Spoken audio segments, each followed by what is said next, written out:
গাজায় যুদ্ধবিরতি ও জিম্মিদের মুক্তির পরিকল্পনায় পরিবর্তন আনতে হামাসের প্রস্তাবের পর যুক্তরাষ্ট্রের পররাষ্ট্রমন্ত্রী অ্যান্টনি ব্লিংকেন বলেছেন, দর কষাকষি বন্ধের সময় এসেছে।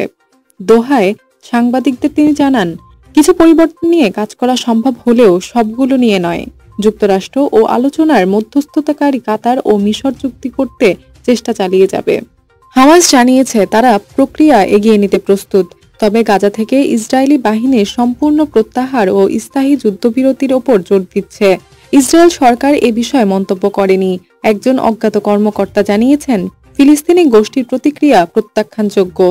এদিকে যুক্তরাষ্ট্রের প্রেসিডেন্ট জো বাইডেনের 12 দিন আগের প্রস্তাব এখনও ইসরায়েলের প্রধানমন্ত্রী বেনিয়ামিন নেতানিয়াহু প্রকাশ্যে অনুমোদন করেননি।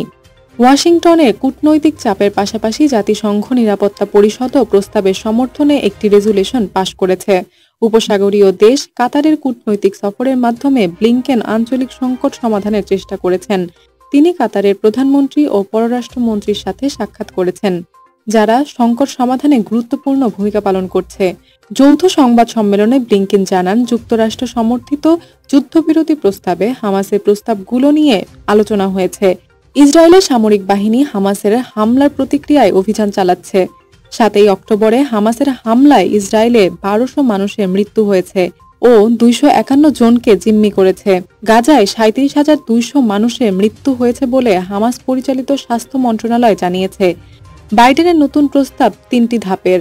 প্রথম ধাপে 6 সপ্তাহের যুদ্ধবিরতি ও হামাস নারী, বৃদ্ধ ও আহত জিম্মিদের মুক্তি দিবে। বিনিময়ে ফিলিস্তিনি বন্দীদের মুক্তি ও গাজার কিছু এলাকা থেকে ইসরায়েলি সেনা প্রত্যাহার হবে। দ্বিতীয় ধাপে সব জিম্মিকে মুক্তি ও গাজা থেকে ইসরায়েলি সেনা প্রত্যাহার হবে। তৃতীয় ধাপে নিহত জিম্মিদের দেহাবশেষ হস্তান্তর ও গাজায় পূর্ণ গঠনের পরিকল্পনা থাকবে। ইসরায়েলের ডানপন্থী মন্ত্রীরা এ প্রস্তাবে বিরোধিতা করেছে, ফলে নেতানিয়াহু এখনো প্রস্তাবটি সমর্থন করেননি।